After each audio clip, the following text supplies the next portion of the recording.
I'm trying to find it. There we are. Okay, now you might have gotten a notice that came up that said we're being live streamed. Yes. Okay, so it is popping up on mine now. Okay, so there's the live chat. I could see us on my phone. Okay, That's good. what I was trying to do. Yeah, so yeah, I always make sure it shares on mine. Yep, there we are. Okay, I'm gonna go ahead and real quick share the live in the thing. Here we go. To all of my regulars that join, make sure that you like. If you're not subscribed, subscribe. I never mention that anymore, and I guess I'm not a true podcaster because I never mention that. But Day is there. Hi, Day. Mikkel said, looking for the GFL live. I just went live. All right, I can send her the thing real Okay. quickly. Okay, I should put this so I'm not constantly looking to the side. there we go. Okay. Now, ladies, I did put a question in the Gently Led Sisters group on Facebook. If you have not joined the Facebook group, it's a private group, but you should be able to find it if you just search for it on Facebook. It's just Gently Led Sisters. We have, I don't know, like almost 500 people, 500 women in there, something like that, 400 something. Yeah, 463. And it's just a nice little space to bounce questions off of each other. And I asked a question regarding the best marriage advice you've ever been given and the worst, because this Saturday we are having my son's fiance's bridal shower here. And I'm going to do a little devotional. I kind of wanted to give some of the best advice from women and then some of the worst advice that they've been giving. So head over there and put down your 2 cents about that. But welcome, everybody. As you can see, I have a special guest, one of my best friends in life, Mrs. Amanda Gander, and she's like floating in orbit right now, apparently. So, no, she just has the round earth behind her to trigger all the flat earthers. But no, like my Yeah. husband's globe on his show Is it is is it always, round? yes, it looks round from here. It doesn't look flat. Yeah, So, I see a curve. so, anyways, Amanda, go ahead and introduce well, actually, okay. So I'm just going to give my little introduction, then I'm going to let you introduce yourself. So we've had this request a few times in the Facebook group, and this is not something that I necessarily have experience with, just kind of being thrown into marriage with no experience, because I was kind of raised, I was the oldest of five. So I was raised in a type of lifestyle. My mom was a stay-at-home mom. She was, she taught us how to cook, she taught us how to clean, she taught us how to do all those things. So I didn't really have experience with not knowing what to expect. And so I asked my friend Amanda to come on, who has a bit more experience in this particular subject. So, where do you start the homemaker life when you weren't raised to do any of the stuff required, cooking, cleaning, running a home? I was raised with that mindset. So, my mom did encourage me, though, being raised in there, to pursue my passions, such as writing and music. But she also made sure that I knew the basics of running a home. So, I was married knowing how to run a home, even knowing how to take care of babies somewhat. I babysat from the time I was 12. And, I was around babies all the time. So, because I was the oldest of five. So I'm going to let Amanda now give a little bit of her background. So obviously, she's Amanda. Everyone should know her. She's been on here a few times. If you follow us on Facebook, we're pals. So Amanda, go ahead and introduce yourself and just kind of tell a little bit about your background leading into when you first got married and all the changes that took place with that. All right. So I was raised by a single mom, very feminist. I never had a dad in the house. I would see my biological dad and my stepmom maybe 4 or 5 times a year, Mm. and they were more traditional, right? So it's like I saw kind of how a marriage should be, right? But I didn't really know. And because I was raised with a single mom, I always wanted kids. but I never pictured myself getting married. Like my friends with mom and dad at home would dream about their weddings. That wasn't it. It's not that I didn't want to get married. It's just, it wasn't in my normal, what do you call that? It wasn't my normal. So I Hmm. always wanted kids. I just never thought about how I would get kids. And then I met my husband, and we were not, when we first met, we were not saved. And we met when we were 24. And I was very much at the part of my life where, because I was raised by a feminist in a single mom home, I don't need a man. Like I'm independent. I worked two full-time jobs. I paid my way through university. I had my own apartment. I'm like, who needs a man? And then I met my husband. And everybody had always told me, once you meet the one, you'll know. And I'm like, that's made up. And it's true. We just clicked and got engaged and were married within the year. And not soon after that, my husband got saved. And it took me a while to get there. I was very stubborn. I am stubborn by nature, but my husband compliments me perfectly. So he was patient and prayed for me. And I ended up getting saved. And it's like the more I started learning and reading my Bible, the more I realized I wanted that traditional marriage. Hmm. But I had no idea. Like, I didn't know how to cook. I was 18 years old before I learned that mashed potatoes did not come out of a box. Like, I knew potatoes existed, but I thought you made mashed potatoes out of a box, right? So, didn't know how to cook. I could clean, but I wasn't used to like living with somebody else, right? And so now I have to clean up after a man, but I can't be complaining, right? So everything was very new to me. Um, so yeah, now we've been married for 15 years, and we struggled with fertility, but we're blessed with two babies here. I have a few in heaven, and I still am a terrible cook, but my husband will eat anything, so we're good. Which is so funny because you've been to my house and stayed, a few days at a time. I've never been to your house in Canada. So I've never had you cook for me ever. My husband says that it's not that bad, and my son, who's a very picky eater, says that I'm a good cook, but I think it's very stressful to me. I've gotten better. Let's say that. It was a Mhm. disaster in the beginning. So was it so bad in the beginning that like you didn't even know, well, you thought potatoes came out of a box, but did you not, I mean, was it hard to even make things like pasta or Yeah, eggs? yeah. Really? I have like there's the pasta story that we have. So I was all excited. Josh was coming home from work. I'm, I'm trying to like dive into this, stay-at-home wife role, and I'm making pasta, and I was putting paprika in, or no, cayenne pepper, and the lid came off and it like poured in. And then I was like scooping it out as much as I could. Didn't know that the longer you cook a spice, the spicier it gets. Yes. So it was on for a long time. And then I serve it to Josh. I take a bite, immediately start crying because it's too spicy. He's pouring sweat and consoling me. He's like, it's so good. It's not that spicy. Like he's dying across for me. But yeah. So literally bare bones, I started. That's funny. That is so funny. Yeah. So let's get into that. What do we do? How did you start cooking? Or how do I start cooking if I have no idea how to boil water for pasta? I have no idea how to peel potatoes and make homemade mashed potatoes. What were some things that helped you when you first delved into it?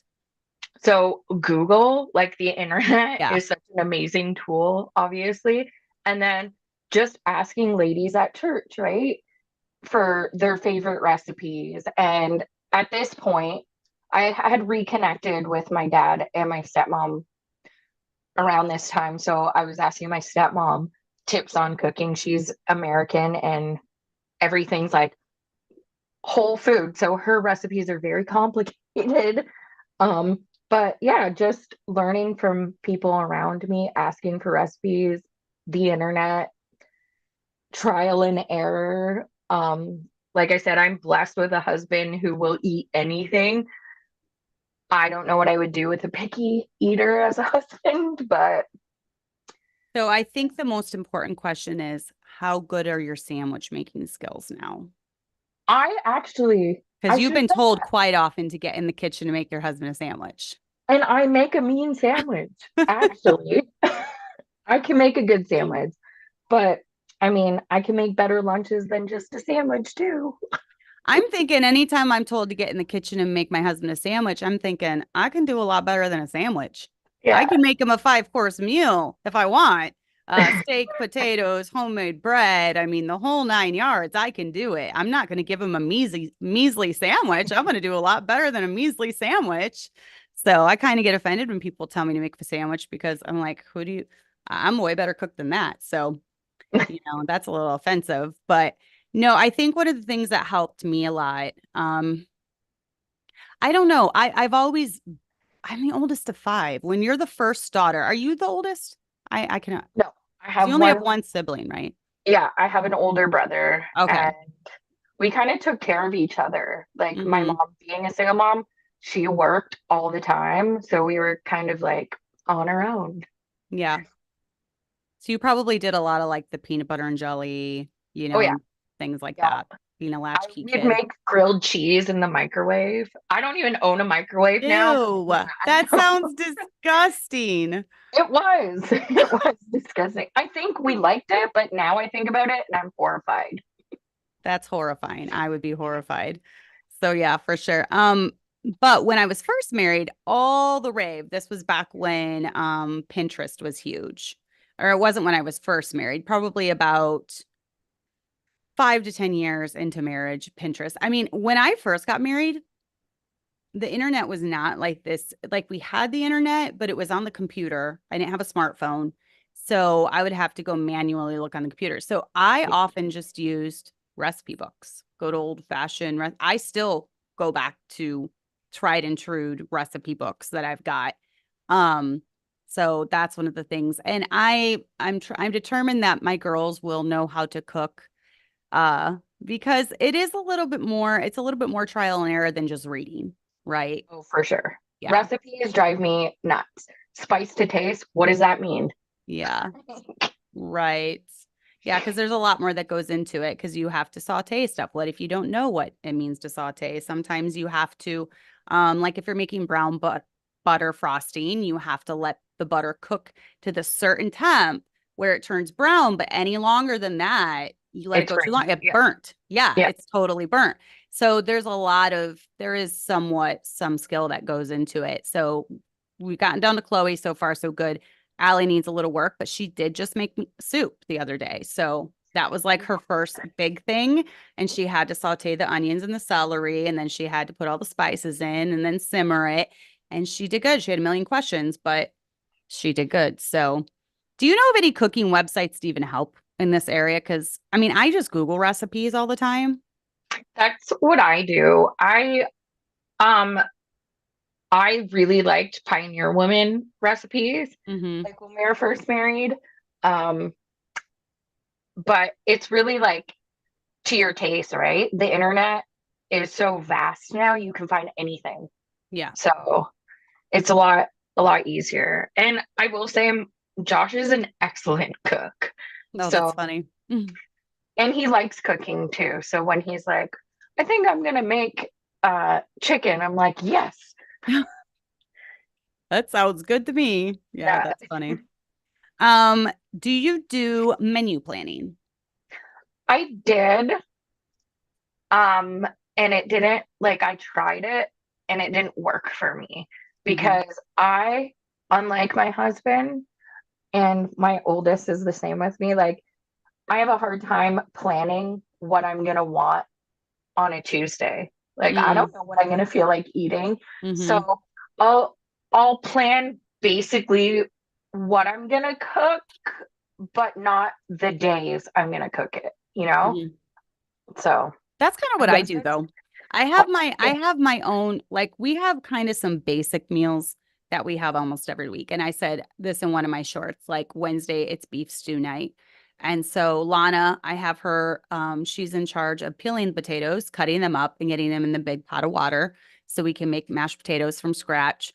not Setting the from the rolls box. out. The Rhodes rolls, I'm telling you, I do shortcuts when I can. And Rhodes, Rhodes, I don't know if you have those in Canada, but they have the best bread. They have the best cinnamon rolls.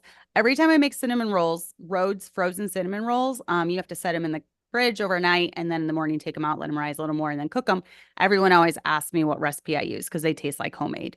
So they're frozen loaves of bread, tastes like homemade bread. I'll thaw those out for pizza crusts and use those for pizza crusts. Um, and then I get their dinner rolls. And so we just kind of have the system down where I throw the stuff in the crock pot. I also enlist the help of crock pots. I don't know if you do a lot of crock Yes. pots and instant pots. Mm-hmm. Yes. Crock pot chili. Yep, for Yeah. sure. Yeah, we use crock pots, instant pots almost every day.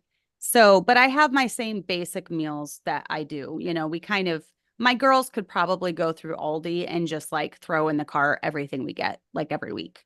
We Right. don't You kind have of your deviate. basics. Yeah. Right. We don't really deviate. But like you said, it could be different days we do different meals. you Yeah. know, Instead of Taco That's pretty Tuesday, it much could be Taco Thursday or something. yeah, that's pretty much what we do. And I learned not to put so much pressure on myself because I thought I had these ideas. I'm like, oh, I'm not good enough, right? I had this idea of what I was supposed to be, Hmm. which was totally made up, right? And then I met other Christian women that like where I thought I had to be super quiet all the time, right? I had to be a perfect cook, a perfect cleaner. And I learned that no, like all women have their strengths and weaknesses. That is normal and it's okay if you're not super quiet because it takes all kinds. But I thought I failed if I use like in something more instant, right? Instead Hmm. of making spaghetti sauce, take it out of the can, right? Like I failed that day, but that is not true. It's okay to do that. Right. And I think us as women, we're so funny. We're so silly because our husbands fall in love with who we are, right? When we're Right. dating, when they meet us. My husband and I knew each other for a few years before our relationship went from friendship to the next step. So we really knew each other's true personalities. We were just who we were around each other.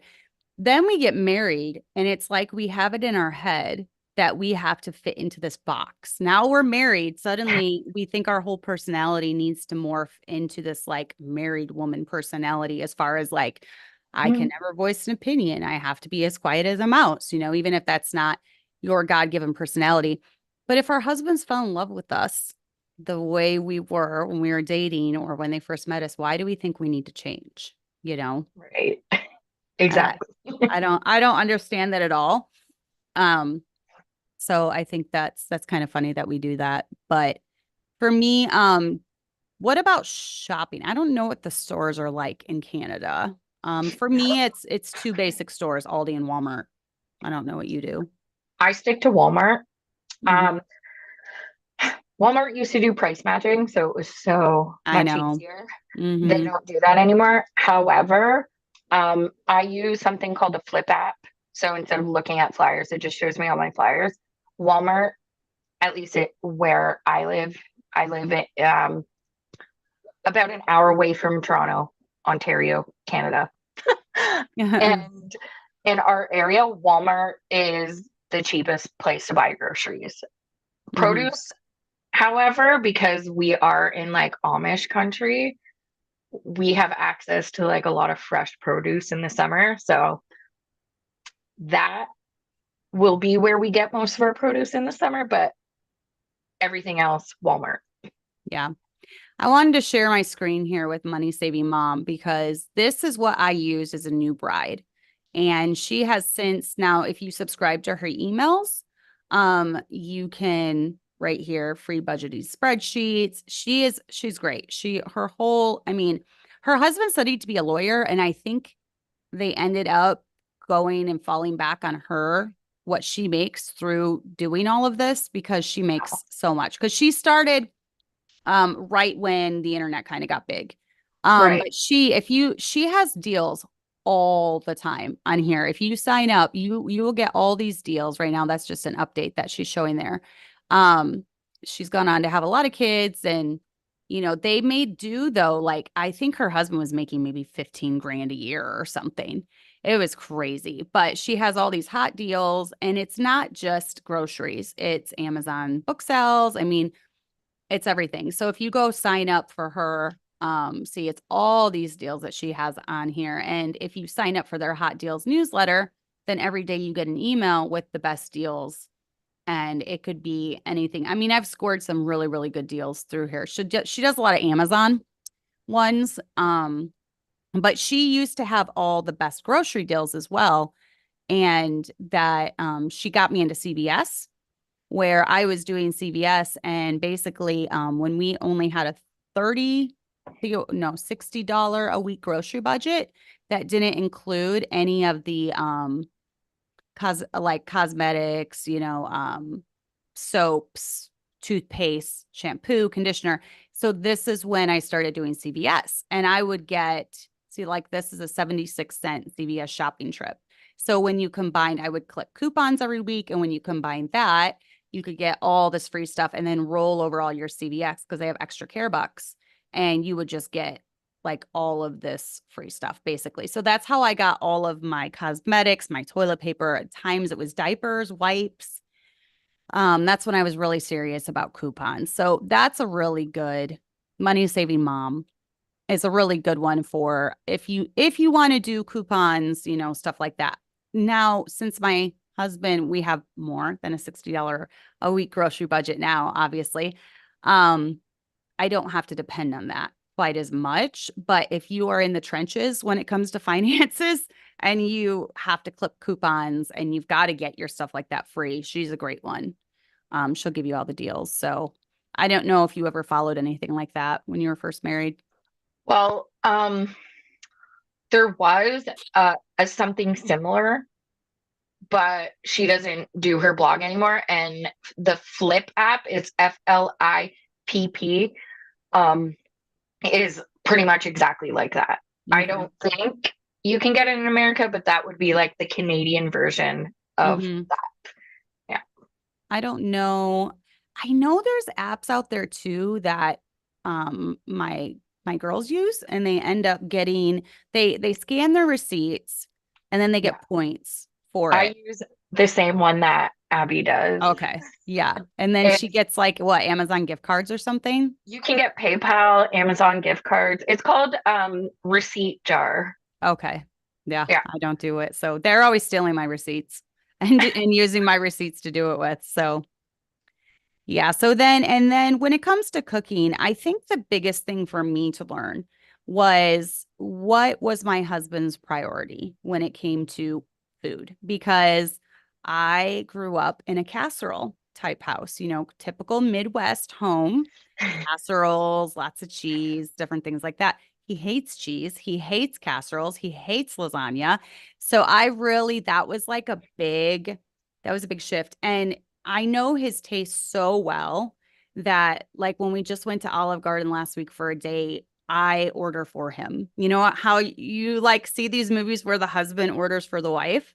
Well, I know if he's going to I know there's this special sauce that they put on the shrimp. He will not like it because he's not a big sauce person. So I've learned exactly what his tastes are, and pretty much whatever I don't like, he does. So Same. yeah. Yeah, except for steak. We both love steak. But I knew he would love steak. I knew what kind of soup from Olive Garden he would like. I knew that he wouldn't like the Caesar salad because they put dressing on it. So I knew exactly what side he wanted, and he loved everything that we ordered for him. So but yeah, I really had to learn like meat and potatoes. That's the main thing that he wants. So, but you said Josh isn't picky. No. And it would have like killed me if he was picky because that is what I started cooking, like Mm. everything together meals, lasagna. Mm-hmm. Yeah, spaghetti, and I love cheese. me too. I do too. He's a hypocrite though, because he'll eat cheese on pizza, but even then, he doesn't like the pizza places that are very, very cheesy. Like Casey's Oh, here is very cheesy. And so that's like his low priority pizza that he likes. He likes Pizza Hut because they're not quite as heavy on the cheese or Little Caesars. But even that, he's funny. Okay, so cleaning. You were new to like cleaning a whole house too, weren't you? yeah. Well, okay. My mom was very obsessively clean. So Okay. that for me was like backwards, right? And Josh had to literally sit me down and be like, I love how clean our house is. You do a really good job, but it's a little bit creepy. Like I would like line things up perfectly, and I had to learn. And I'd be like, I would be like, you need to change your socks. I just washed the floor. Like he had to slowly put up with my OCD, OCD. but help me out of it and be like, it's okay. Like if you don't clean up everything perfectly, right? Um, Mhm. because it caused friction at the beginning because he's not dirty, but he is like messy, right? Like he will Yeah. like leave things and it would cause me to spiral because my mom was very like everything has to be clean, like the taps had to be shiny type of person, right? Mhm. So again, Josh is the opposite in the best way. He's very patient and he helped me ease into that, which is great because when you have children, you can't be Mhm. like that. Yeah. Um, but I had to learn how to live with somebody, right? Mhm. And not like be not expect him to adapt to me, right? Right. Like I can't expect him to come home from working really hard because at the time he worked his way from the bottom up. So he was like on the line, exhausted. And I'm like, can you change your socks? It's like, what? And he did. And I feel bad thinking about that. But yeah. So, That is true. And we are to be our husband's helpmeet. right. And they are not to be ours. That's not in their job description Right. according to biblical roles.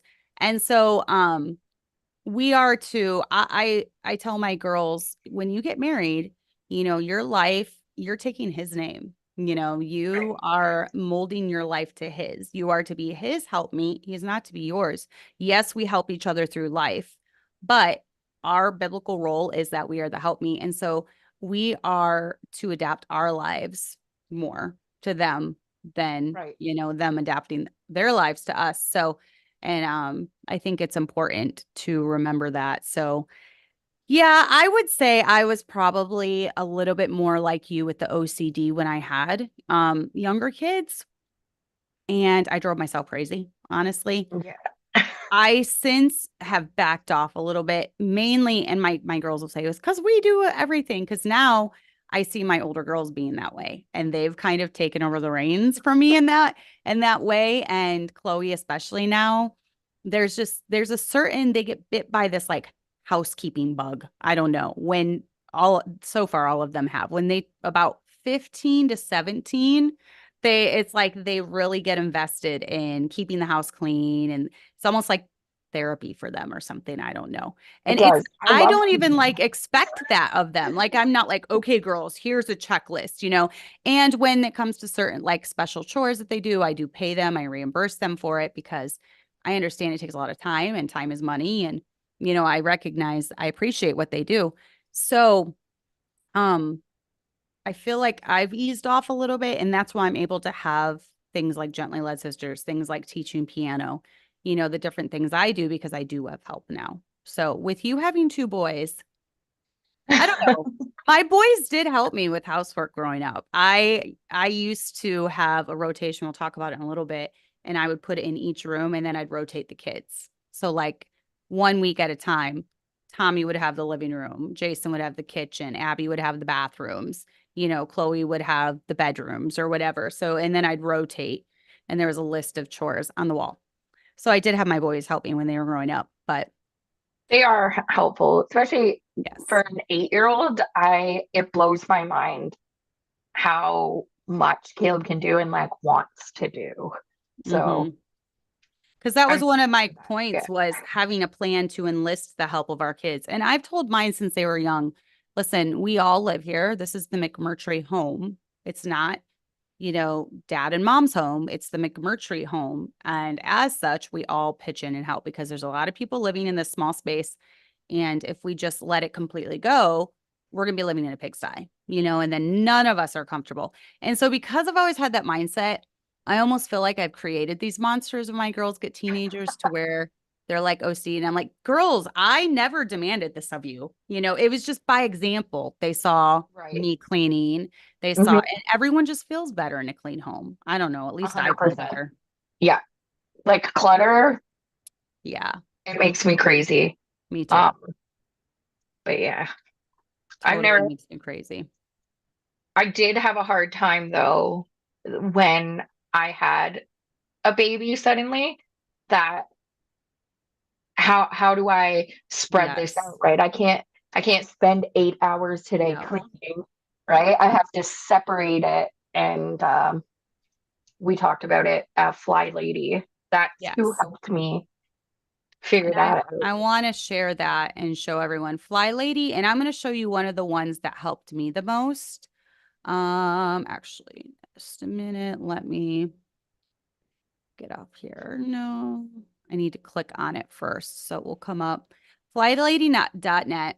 And this, I had not been on this until I searched for this show.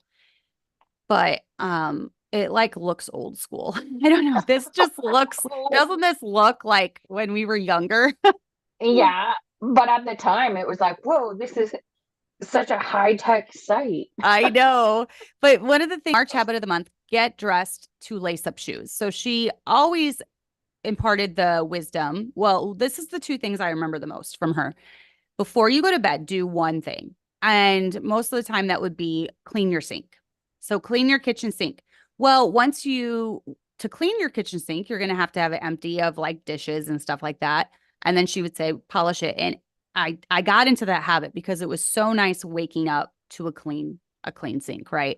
And then I remember she also had get dressed down to your shoes. And so I've always gotten ready. Like my kids know if I'm still in my pajamas, like when my husband gets home, I'm sick. Like I'm sick or something's wrong because I get ready every single day of my life. But yeah, she has all this organizational stuff on here. March is getting dressed to shoes, go to your launch pad. There's a launch pad. I don't know. Flight plan, today's reminder, zone missions. I think that was another thing. She would section, maybe this is what gave me the idea for my kids doing a room. I don't know. She would section off the home, like the Yeah, houses. that's how what I did. Like, okay, Mondays, bathrooms and Yes. bedrooms. Yeah. Yes. And it Mhm. really helped me not be so anxious, like, oh, everything's dirty. I have to get it done now. Right. And I notice what knew. she says here. Yeah. Are you living in chaos? Can't have anyone over syndrome.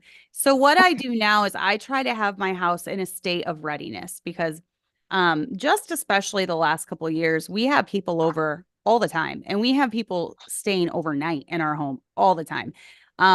Since the kids have started dating and, oftentimes significant others will come over and they'll stay and, so people visiting the area will come and stay in my home. Visiting people from you will stay in my home. People from Ireland will stay in my home. So that's always been my goal, just to have my house in a state of readiness. So if people stop by, I'm not completely humiliated. Yeah. You And have a very comfy home. I it's always judge very, people's homes by if I felt like I could fall asleep on their yeah. couch.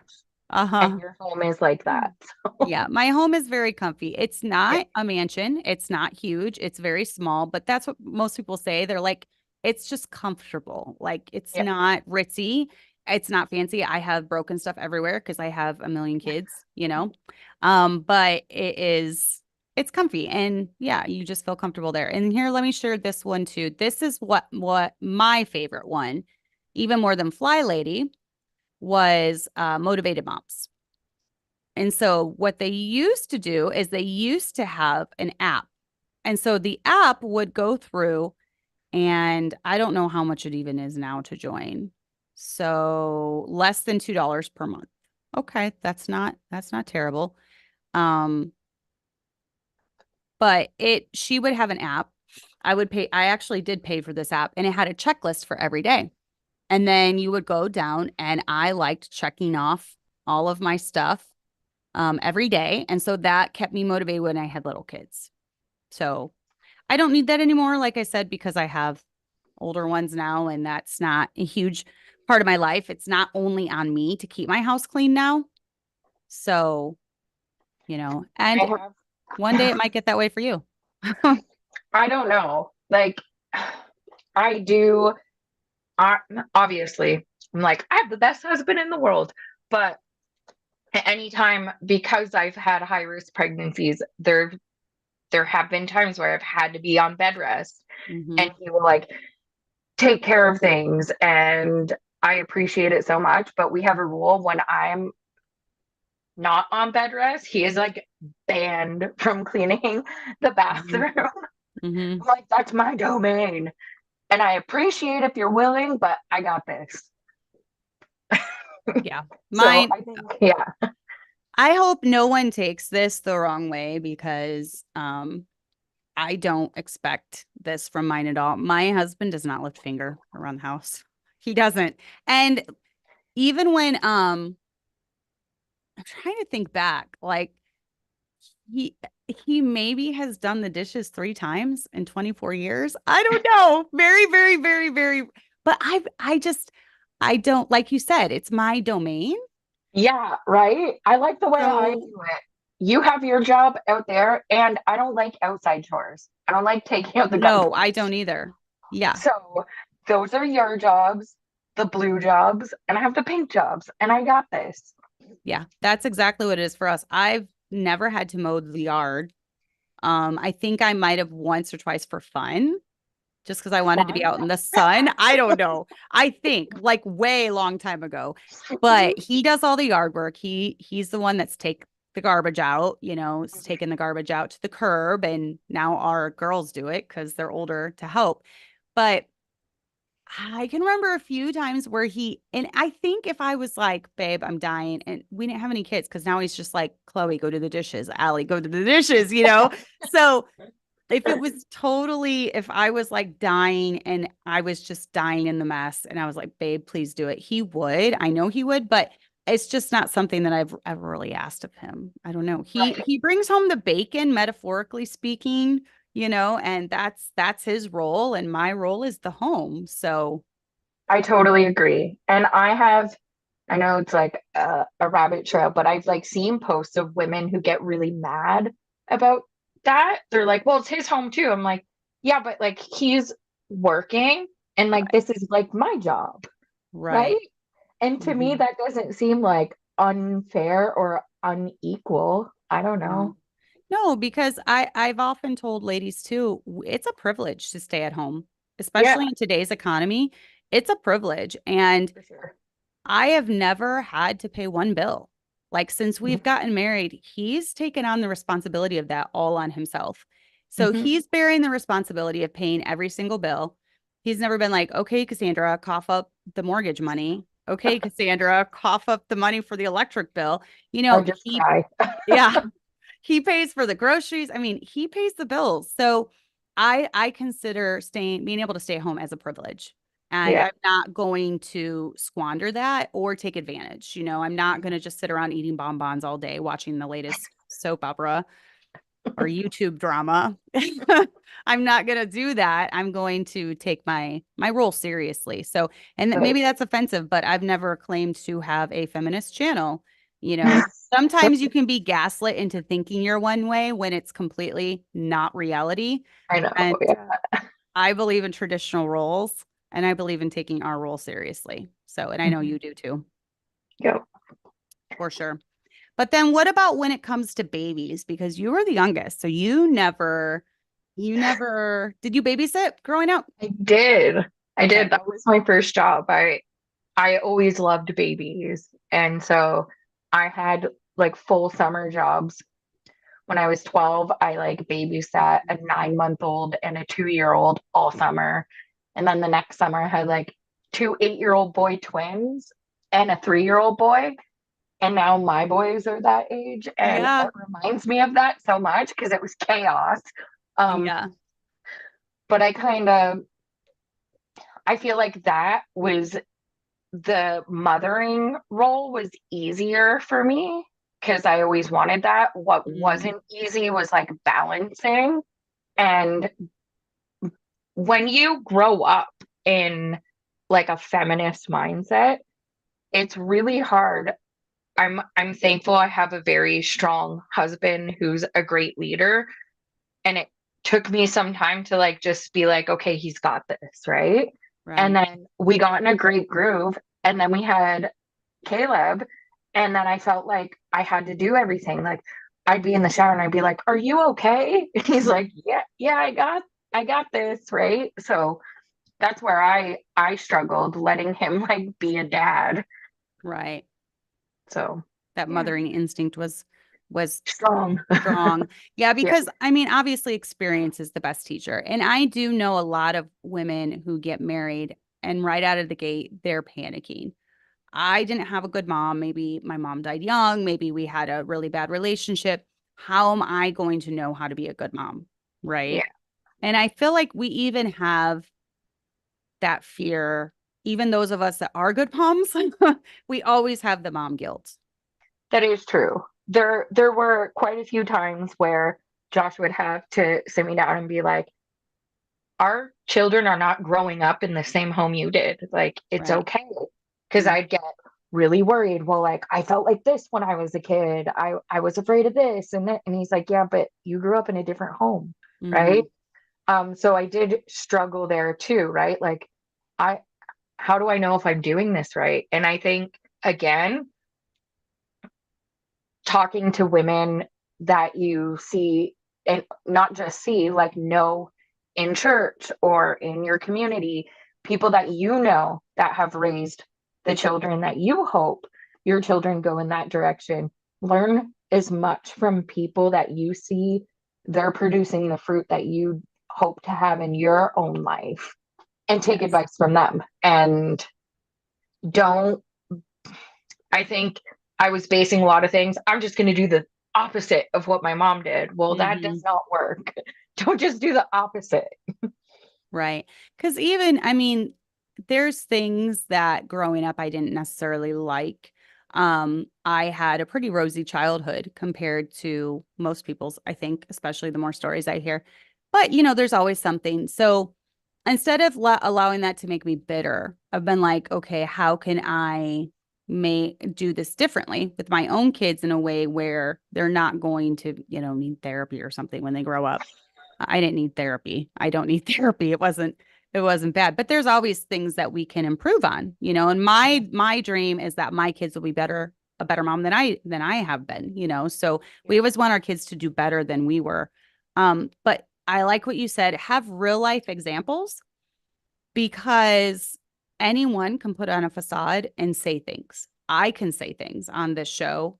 And if I'm not living it at home, then, who cares? I mean, I think of the Ruby Frankies, right? And think of all the people who were like taking her advice Yeah, only to find out she was a horrible, abusive shrew in the background. right. And you would see in her videos before, I think they're all gone now, but you would see like, you're such a great mom. I wish I had a mom like you I growing know. up. And it's really sad because now it's like how many people followed her, took her advice for all those years to find out the truth. Mhm. And now you have to look back and like, what did I do? Right. And that's the thing. You only have one shot at this raising kids thing. So you need to be careful who your sources are. Obviously, the biggest source is the Bible, and there are biblical principles laid out in that. Um, but I know for us, we've had very instrumental people that we've observed and watched And we wanted to pattern our family after their family because they had a good result. And so far, so good. It can be done. Don't get into this hopeless mindset of, I wasn't raised a Christian. I have no idea what I'm doing. I'm just going to be a failure. Or I'm going to raise kids who don't want to serve the Lord and aren't godly and they're going to turn away. Don't get into this fatalist mindset that all kids are going to turn out bad. You can do this. You can raise good kids. You just have to live at home principles. You can't be a hypocrite. You have to live godly principles in and out of the home is my biggest piece of advice. Yeah. Kids, especially kids and teens, they hate hypocrisy. Absolutely. They cannot stand it. And if you are a different person at home than you are outside of the home, your kids will see it. They might not say anything at the time, but they will see it. Yes, they will. So, yeah. That's why I'm loud inside and outside. Exactly. And then, realize that kids are a ton of work, but you're going to learn as you go. So give yourself some grace. Even Amanda and I, we babysit a lot. It was completely different than being a parent 24/7. Way different because kids listen to you so much more when you're not their parent. Oh, yes, they do. Yep. And that brings me to be careful saying my kids will never do this because they probably will, and they will do it like never before. I've been guilty of that. I was like that with my first because Caleb was like so easy and I got a huge big head because of it. And I'm like, how do people let their kids draw on walls? Like put the markers away. The amount of marker that I've had to scrub off the wall from Micaiah is unreal. I've eaten my words. I've learned. That is hilarious. Oh my goodness. Yeah. And just about the time that you think you get it figured out. I like what this reel said that I was watching. It was like, just when I have parenthood figured out, a new level unlocks.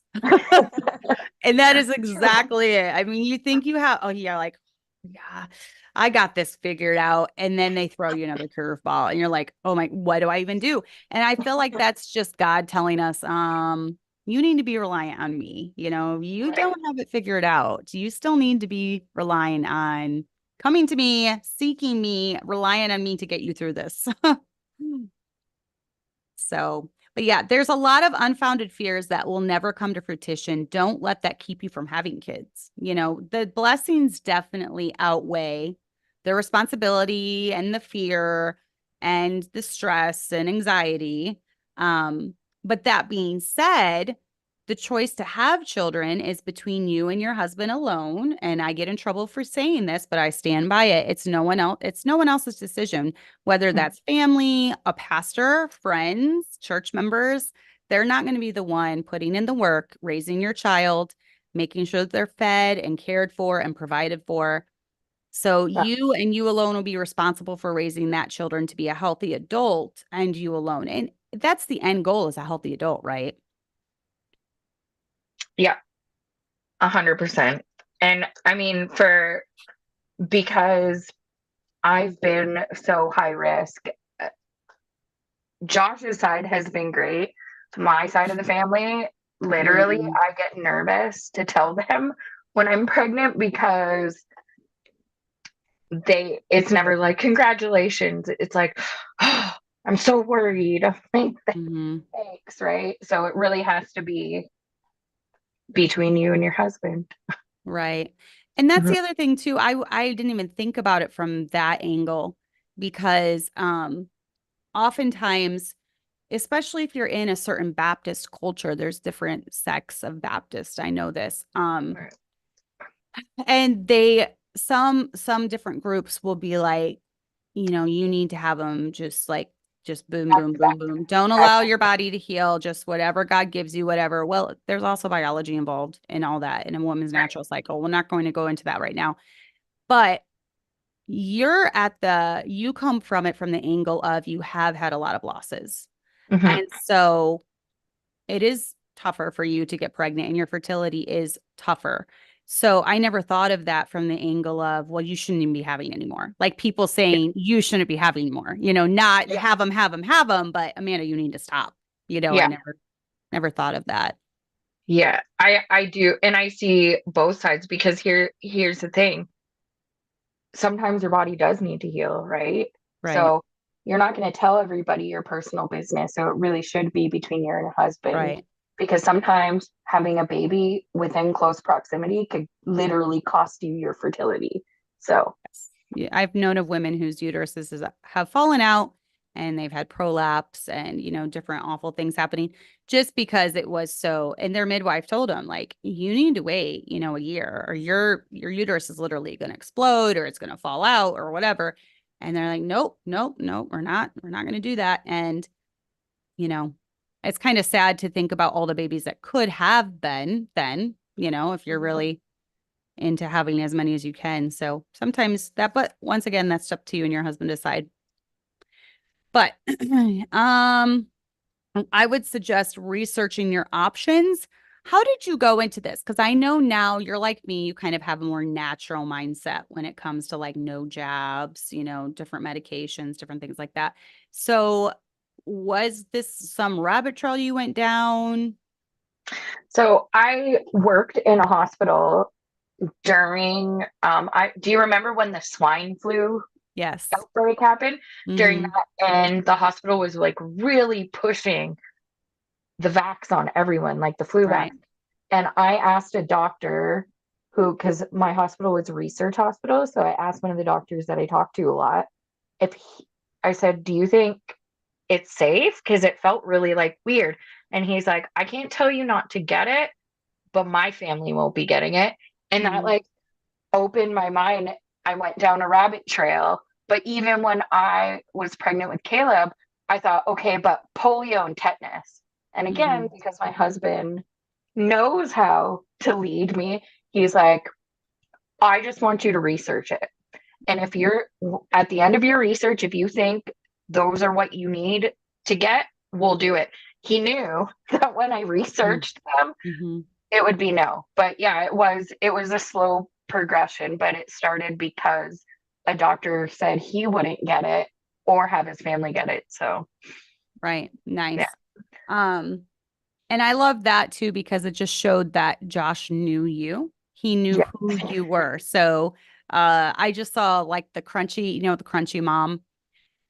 I think that's her name, Crunchy Mom. I don't know. And there's Crunchy Dad now, but she was talking about giving birth in this yurt and stuff. And it was showing like Crunchy Dad's like, this can go one of two ways, but he knew her. So he knew how to kind of, play it. So he knew his wife very well, but Right. that's funny. So yeah, I would definitely research your options when you start having kids and you need to be set in what you're doing. You can't once again let other people dictate this for you because it's your baby. So that would include having a baby at home versus a birthing center, hospital. I've always been one that's kind of when I am firmly planted and what I'm going to do, I do it. So Mhm. and my husband too, he has always been pro hospital. So we did the hospital because that's what he wanted. Even if I wanted a home birth, I knew he wasn't comfortable with it. And so I listened to his wishes when it came to that. And we did the hospital and we never had any problems either. So, but it That's was this. because I had to put my foot down with the nurses though. A few times I did. You do. Josh, Yeah. as soon as I was high risk, he was Hmm. like, no. Because I'm like, we can still, and he's like, nope. I'm like, Yeah. okay. And Yeah. then it was pretty difficult with Caleb. And I looked at him, I'm like, I'm never having a home birth, am I? He's like, nope. Yeah. And that's been Okay. mine. They've Yeah. all been different. I've had breech babies. I've had Yeah. not transverse, sunny side up babies that were really, really difficult labors. And I knew that was not an option. So that's fine. Um, so yeah, just remember that having children is the biggest stress on a marriage, but also one of the biggest blessings of a marriage because you are passing on your name and legacy to a whole new generation of humans. So it's pretty special. And the blessings definitely outweigh it. But then being a good wife, I know this is going to be a little bit harder for you. Um, I was raised, and this is part of why my personality is and why I often get lied about and called a feminist, although I am not. I was raised to know my worth. and to be independent in the fact that I was smart, capable of making decisions, but yet also realizing my role in the marriage. I was taught my role and what it is and, and all that. So you, on the other hand, though, were raised, I don't need no man. Yeah. you Have know. an emergency fund. That was like I got told that by a few people. Have a just in case fund. Like hmm that's weird. Yeah, that is weird. But So you didn't really have any good examples growing up. So what have you done to kind of help you in this area of learning how to be a good wife? so again, watching people that I respect in the church around. Josh and I had a good few years with my grandparents um, at the beginning of our marriage, and we learned a lot from them. And my grandma was a spicy woman. But so something that stood out to me with my grandma, I would call, ask her if I could borrow the car because Josh and I had one vehicle at the time. And she could have said, yeah, sure. My grandfather would not have cared. But he's like, let me go ask your grandfather. Right. Mm, So they really taught us how to like respect each other. And I saw like, I, so sorry. I thought Makai was coming in. I So can't see anything. I can only see outer space. the space. I thought, like I said, I thought, okay, to be a biblical wife and mother, I have to learn to like be quiet. I can't have an opinion. Like you said, Josh fell in love with the strong, opinionated, at least he thinks I'm smart woman. Um, why would he want my personality to change, right? Right. And I can still be that and be submissive. And there's Right. freedom in that. I was so like high strung, felt like I had to control everything. I realized that I just constantly felt unsafe. And Yeah. when I finally, and it took my dad actually putting me in my place, hmm um, to like just relax and let Josh show me that he's got this, right? Like, hmm and I'm still a fiery, opinionated person, but I respect him so much. He makes the decisions. I'm so thankful not to have to make those decisions. Um, hmm but it was a huge learning curve because a lot of women that feel like they need to be in control, it's because they're afraid, right? There's like Yeah. this unsafe feeling like, but what if? And having my mom tell me to have a just in case fund didn't help, right? hmm Um, but it was a learning curve. The beginning of our marriage was like really, I feel really awful. Josh is very strong. But we got there. Uh, and the idea of you can't be you can't be smart, you can't have an opinion, you can't be loud. Nowhere in the Bible does that say that makes you a feminist, like a rebellious woman, because in our household, we have the blue and pink roles, and he's the captain of the ship here. And I'm still independent, right? In ways when Josh is at work, I can't be like calling him for every Right. little decision. He travels for work. I'm glad he's done this for a while, but he'd go to Japan for like a month. I had to hold down the fort. He trusted me to do it the way that he would want me to do it, but I could do that. If I was this unread, scared of everything woman, the house would fall apart, right? hmm So, And yeah. I feel like especially insecure men, they think that if they just get this little meek, quiet, maybe unlearned, Mhm. she can't balance a budget. She's not book smart. She's not, independent at all. She's dependent on you for every little thing. And they think that that's just going to make life perfect. But some of us are married to men who do like the fact that we're capable of running things, while they're gone. We're capable of making decisions, and, we're capable of thinking in emergency situations. So, Right. and it all just comes down to really what your husband wants, you know. Mhm. And it's really weird when men try to control other people's wives. So, wives that aren't their own, I find that very weird because my husband has never once done that with any other man's wife. He's never tried to dictate what she should say, what she shouldn't say, how she is. No, Which because are he's like, my husband's married to me. He cares. exactly. And I'm not saying there are not times where I've he's had to be like, you need to reel it in a little Yeah. bit. Lot. I'm like, yeah, you're right. Um, there are those times, but We yeah, all no, have them. We all yep, have them. And it's good to have men that are true leaders and can say that when they need to. And, we just say, okay, yeah, that's fine. But yeah, I definitely think the number one piece of advice is get in church with good examples. yeah, See working marriages, see marriages that work where they're happy and the husband is respected and the wife is loved, yeah, and the husband does give honor unto the wife as the weaker vessel hmm and that's part of being a good leader, leading without any form of violence or physical abuse or emotional turmoil or any of that. That's part of being a good leader is being able to lead in that way. hmm So, and then befriend those who can be good examples. But yeah, this is a big one too. Make sure you know those who you follow and make sure that they have the fruit and of what you want. And I know this is unpopular too. I have no idea why, because it's biblical. Examine the fruit. But, if you don't want the fruit of someone that you see, then you don't need to take their advice, honestly. no, So no. just seems logical to me, but whatever.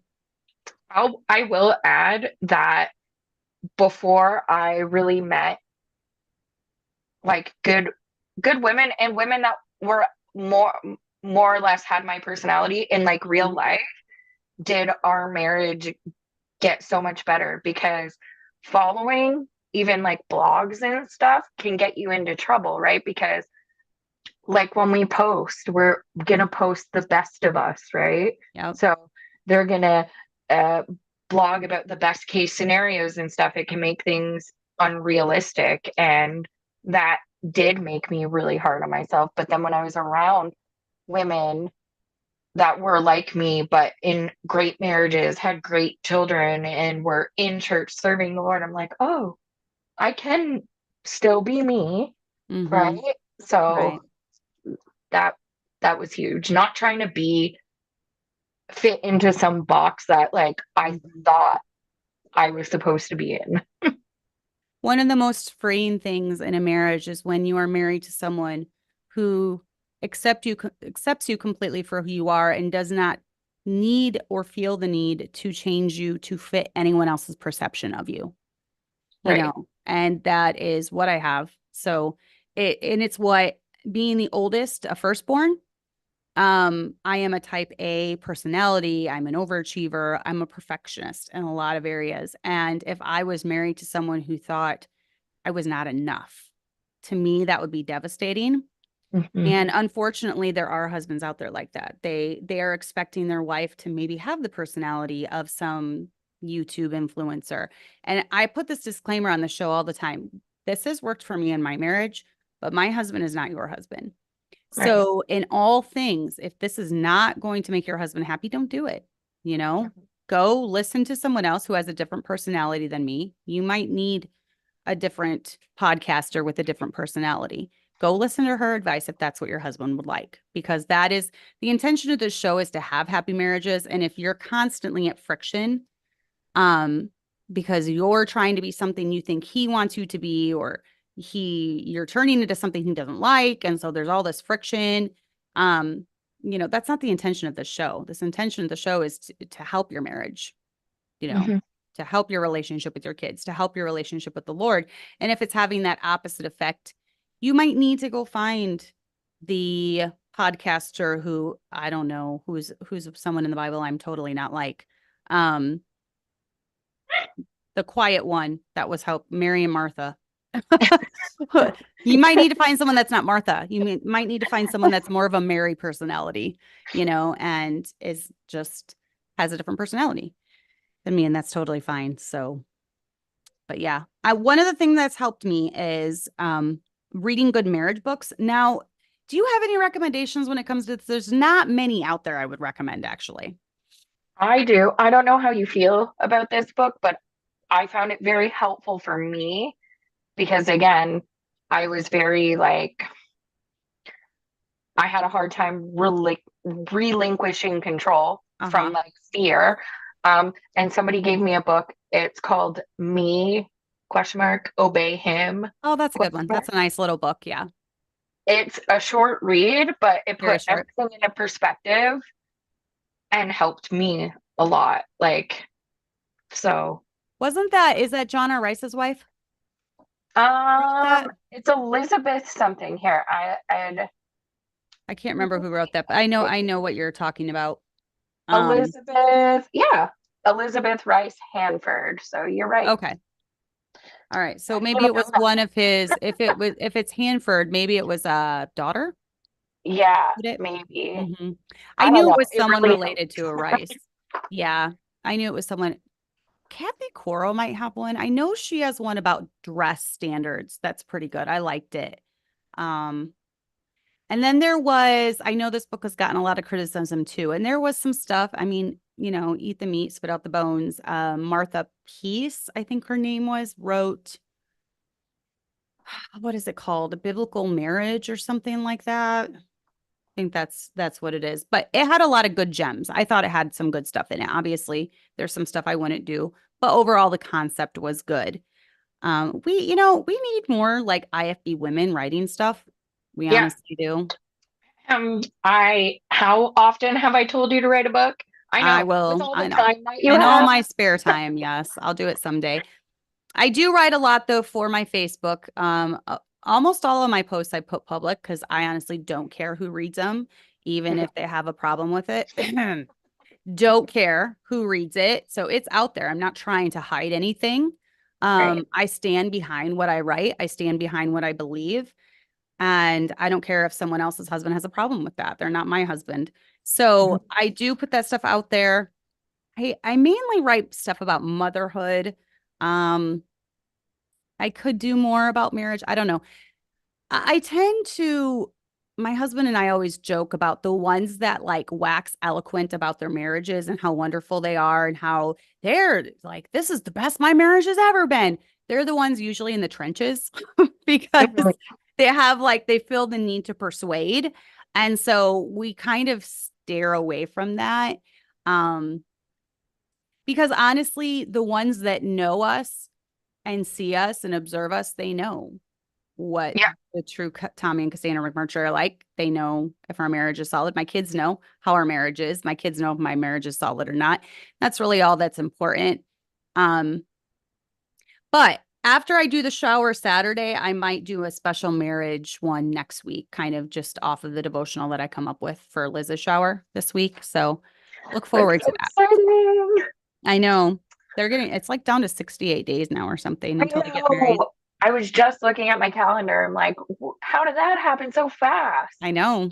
Less, it's like 2 months. Not in just a few days, they're going to be able to say, like, I think a week, they're going to be able to say it's next month. It's at the end of May, but they're going to be Right. able to say it's next So month. Yay. it's exciting. So, but yeah, let's see. Okay, so no marriage is flawless. There's going to be issues to work through. Never Mhm. say the divorce word and Never. never say the We, divorce word. I'll quickly say this. That is something that because Josh's parents are separated as well, divorced. And even though we were not saved, we said, okay, if we're going to do this, divorce not an option. It is never an option. And we like shook on it and that was it. We're never and that's that. So, Hmm. Yeah, and we've if you make it not an option, right. you'll never like I'm like impossible. So I Yep. always thought, like, you're stuck with me. Remember? Yep. And it's like, okay, we're both really annoying each other right now. Let's go to sleep. We'll deal with it tomorrow. Yeah. We'll figure it out tomorrow. You're annoying me, but we'll figure it out tomorrow. you know. That's how you So know you're really in love. Nobody annoys you like your husband does, and that's special. yes, exactly. Exactly. So and then get help if you're being abused. I've got to throw this in here for young brides, especially. You are worth something and you're very special to God. And you don't deserve to be abused or allow your children to be abused, especially if you have children. And I know lots of women feel trapped, like, or they've been told, you decided to marry him, so you got to live with the consequences. But get help if you are being abused. I'm talking about if someone's hitting you, if they're threatening you with your life, you need to get help. And most 95% of IFB pastors will tell you that. I'm just going to Mhm. throw that out there too. They're not going to tell you to stay with someone who's abusing your children, contact the authorities. Have you ever had experience with anyone in your own personal life who has been in this type of situation and were they able to get out of it? Just asking that. Like married. Mm-hmm. Um, yeah, well, it's hard to yes, but it wasn't the best situation. Um, I mean, she's safe, but her husband is just off into the world, right? Mm-hmm. Um, but secondhand, I've heard of marriages surviving. Like, here's the thing, if you are being physically abused, it doesn't get better if you stay.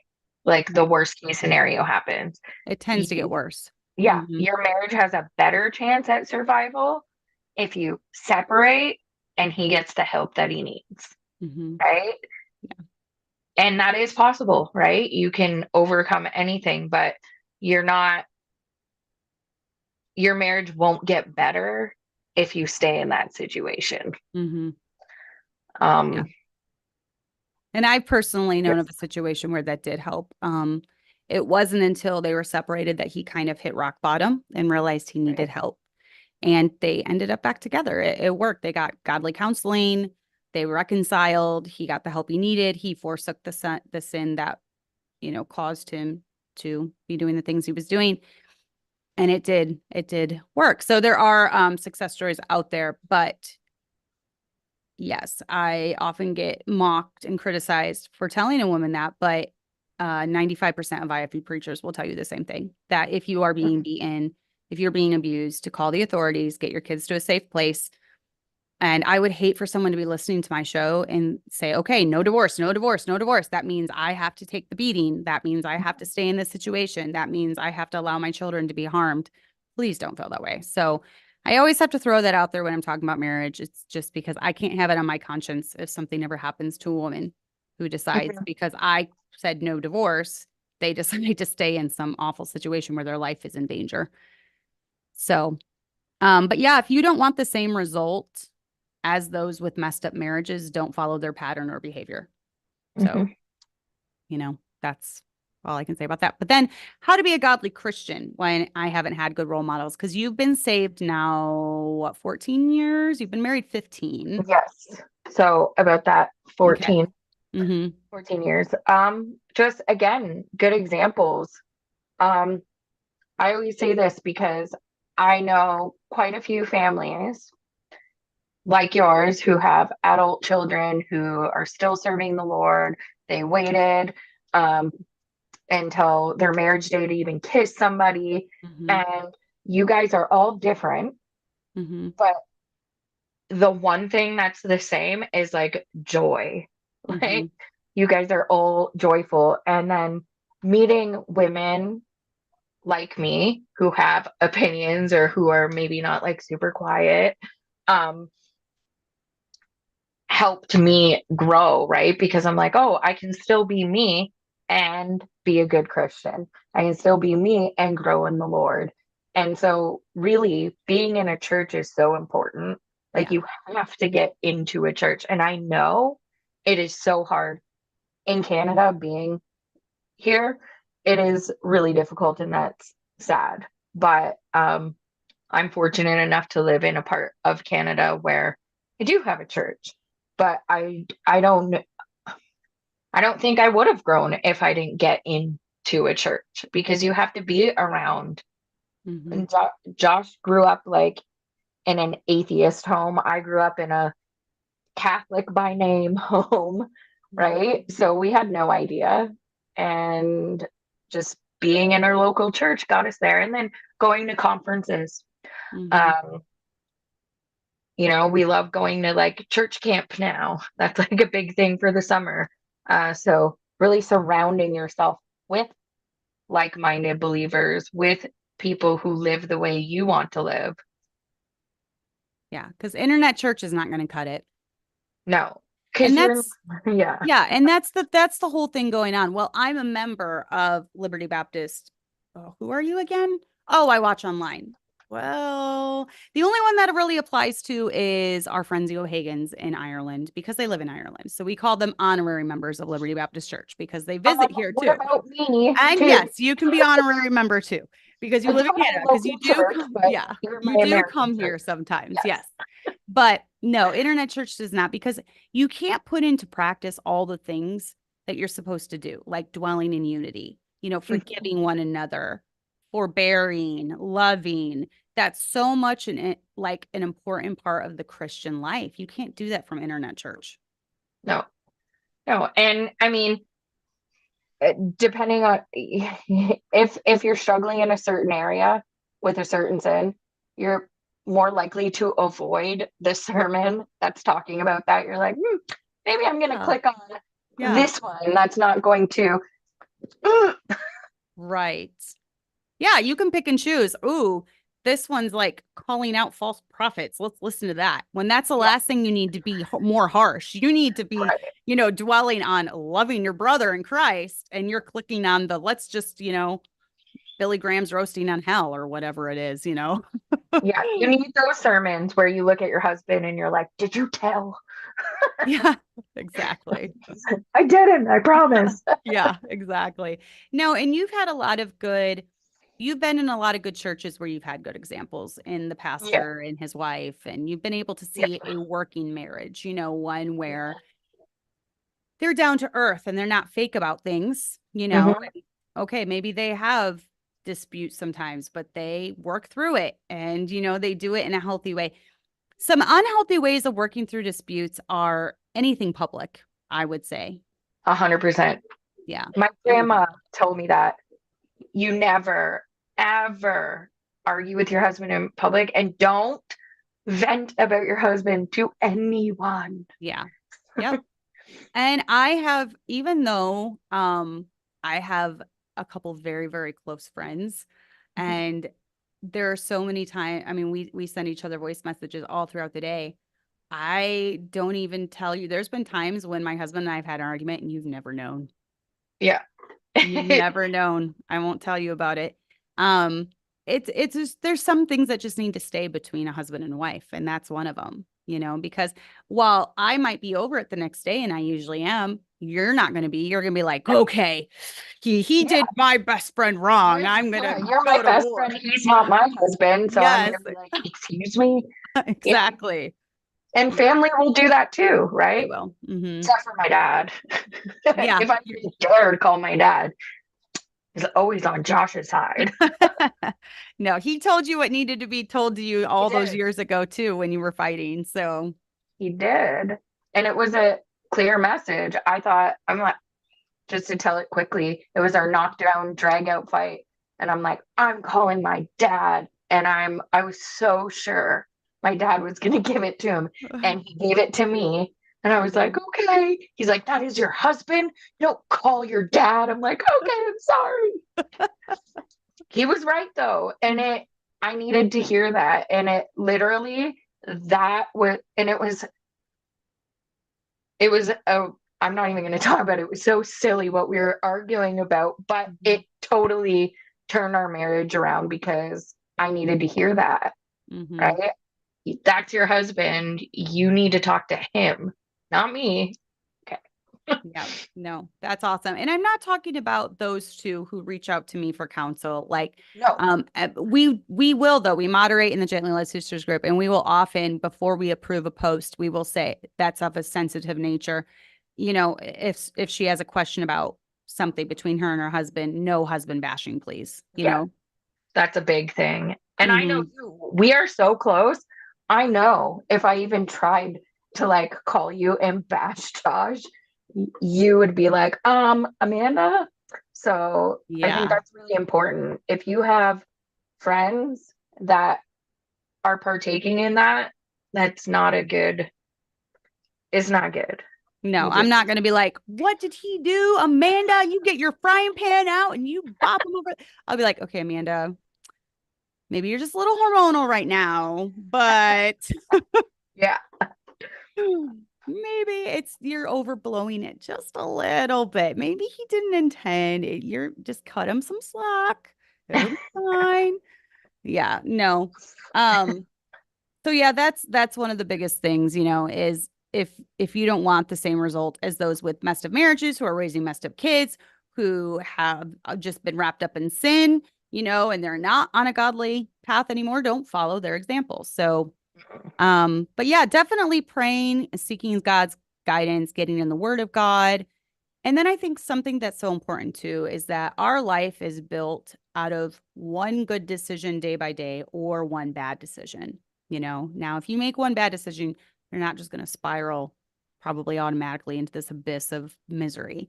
But if you make a bad decision and then the next day, another bad decision on top of that, and another bad decision on that, even when it comes to interacting with the opposite gender, right?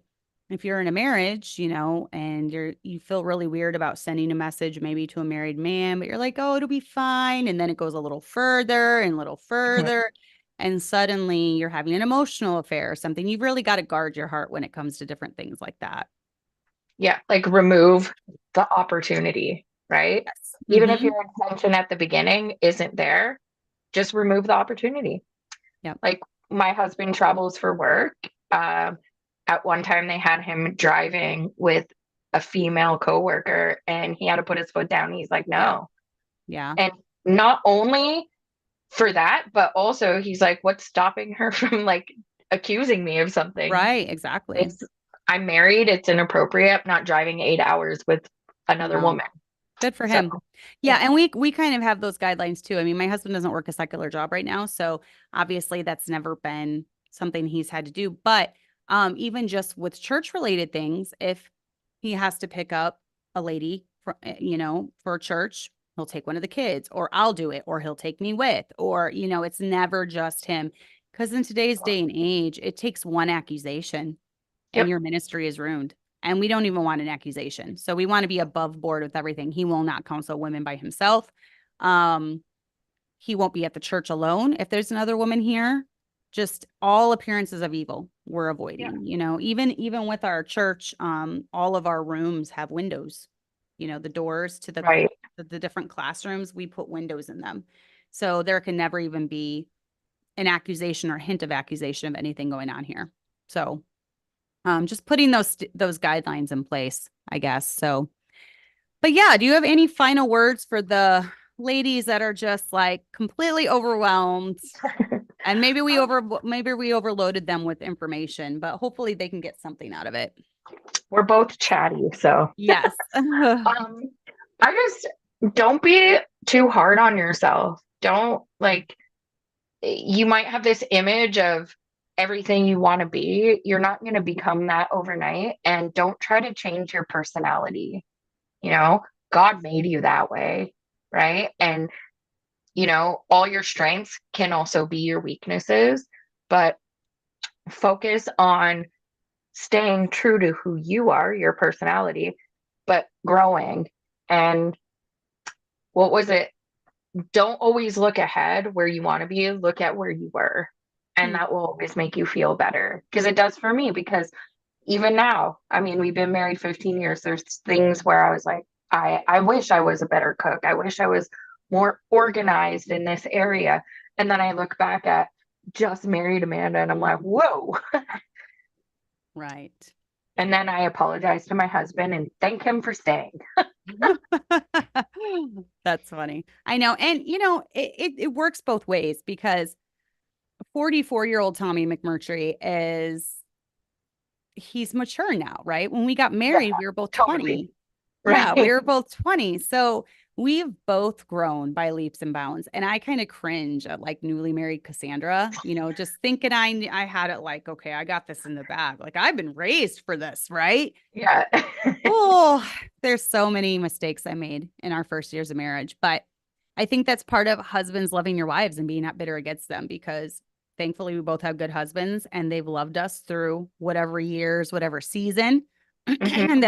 that we're in. There's been tough seasons of postpartum and loss and just Which is normal. There are hard times in marriage. There is no marriage that is perfect 24/7. right. There are hard times. That is normal. Yep. But I'll tell you, with every hardship, your marriage literally gets stronger. Hmm. Like every every time you overcome something big, you're even more united and stronger. Yes, So, exactly. Aw, thanks, Day. She said this was one of my favorite lives. It was nice getting to know you, Amanda, and I loved all your advice and your personality. oh, thank you. Amanda's pretty awesome. All of my besties are pretty awesome people. I have to say so myself. And I do love that we have friendships where we can be like, I've even said, maybe you need to reel it in a little. Or you've said, you've told me, I don't know, maybe you're just, if I know for me, I'll be like, okay, I know I'm hormonal right now, but Like maybe, yeah, it is nice having friends where you can be honest without being afraid, like, oh, are they going to be mad at me? I'd rather people be honest with me. 100%. Then to find out later that they're not telling you the truth, but saying stuff somewhere else, Yeah. so, Hmm. but yeah, Amanda's pretty awesome. And I admire you because you are someone who was not raised the same way I was at all. Like you were not saved till later in life. This whole thing is new to you. So, to me, that's a challenge for me to even do better and try to grow because you've grown so much in 14 years. Well, I've been married for 40 years. I've been married for 40 years. So, I am like a 40-year-old when it comes to Christianity, but you're like a 14-year-old, and you're doing so well for just being Oh, 14 in Christian life years. thank you. But it's because this is so sappy now, but it's because like my friendship with you has helped me grow a ton too. So, um, that's why it's important to surround yourself with like-minded believers, but like-minded people, Right. right? Hmm. You've helped me, and I've said so many times, I'm like, well, Cassandra can do this, and with 8 kids, I can do it too, right? Okay, but it's so much easier with my kids at their ages they're at than with your kids at the ages they're at. Now, the 8-year-old, that's getting a little easier, but Yes, you're right. um, And you told me that though. You yeah, told me you said you're going to be amazed at how much Caleb could help, even when he was 4, and I just yeah. had Micaiah, and you were right. You were Hmm. so right. You're right a lot of the time, most of the time. Tell your Oh, kids.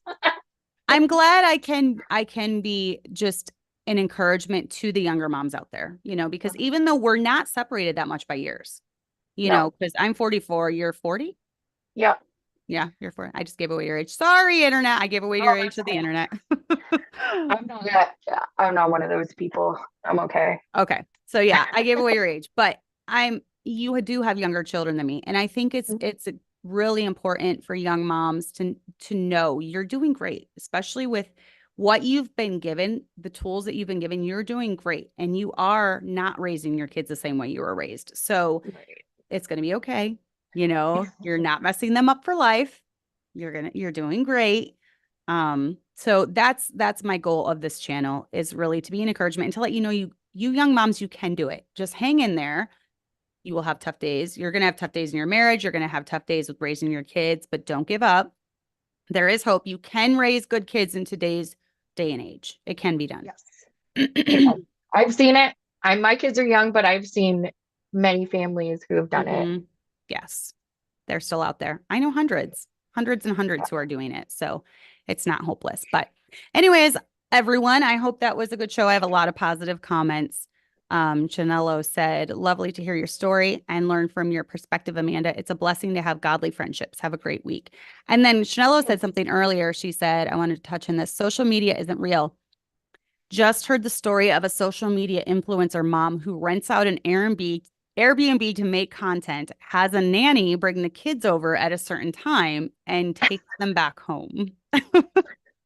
Man, where are people getting this money? I don't know. That would be the life, wouldn't it? But Yeah. that irritates me so badly because on this show, and I was talking to Grok about my show, and it was pretty funny because Grok was like, Grok thinks I'm quiverful, which I'm not, and I've never been quiverful. But Grok was saying, Cassandra is very open about her shortcomings in her show, Gently Led Sisters. And, she approaches things with a sense of humor and tries to let everyone know. And she's like, Grok was saying I was encouraging. I'm like, oh, thank you, Grok. So that was nice. But Grok realized it in AI. Most of the transcripts of the AI that they do at the end of the YouTube videos are pretty accurate. So if there's anything that the show is for, it's to be an encouragement. So I hope you all have a great week. And Amanda, stay on. I'll go ahead and end the live. So, all right. We'll see you next week.